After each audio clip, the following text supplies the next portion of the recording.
Imagine this, if you will. Ducks in the sky, beavers in the water, and a sudden jolt that makes you think of Jesus.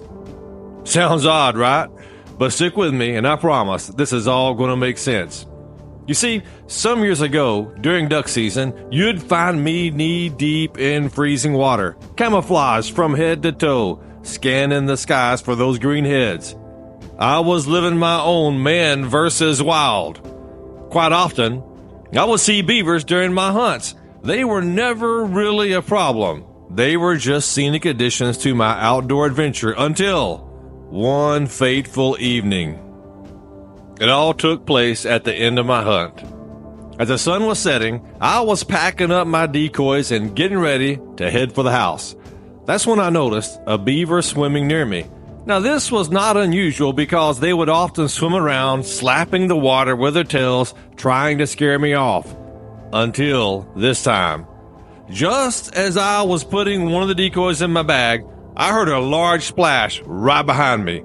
Spinning around, I saw what seemed like a rabid beaver charging at me, bearing down on my backside. Oh, with my adrenaline rushing, I started spinning in circles, trying to fight off the beaver. But to my surprise, he seemed to match my every move. We were both spinning like a washing machine stuck on a spin cycle. Now my heart rate was escalating. I could tell the beaver was closing in fast. We were about to go hand to paw when suddenly I realized I was running from my own decoy. I had gotten tangled in the decoy string, and every time I turned around, I was reeling it closer and closer. Man, talk about being your own worst enemy. Never had one of those moments where you felt ridiculously silly?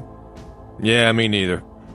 Hey, but don't we all, at one time or another, end up running from an imaginary threat because we don't stop and get the right perspective? Sometimes we even run from our kingdom purpose. When we realize where God is leading us, we totally freak out and run the other direction. Jonah is a great example of this. God's call was for him to go to Nineveh and preach God's message to them. He hated the Ninevites and wanted nothing more than for them to stay far away from God's grace. So what does he do? He hops on a ship headed the opposite direction from Nineveh. What does God do? Sends a huge storm that gets everyone's attention on the ship. Now that must have been frightening. Jonah informs the other sailors that the storm is his fault and tells them to throw him overboard. When they do, Jonah ends up in something even more terrifying, the belly of a big fish.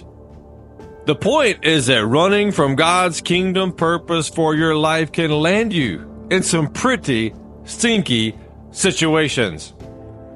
And we may honestly find these situations much scarier than what we initially ran from.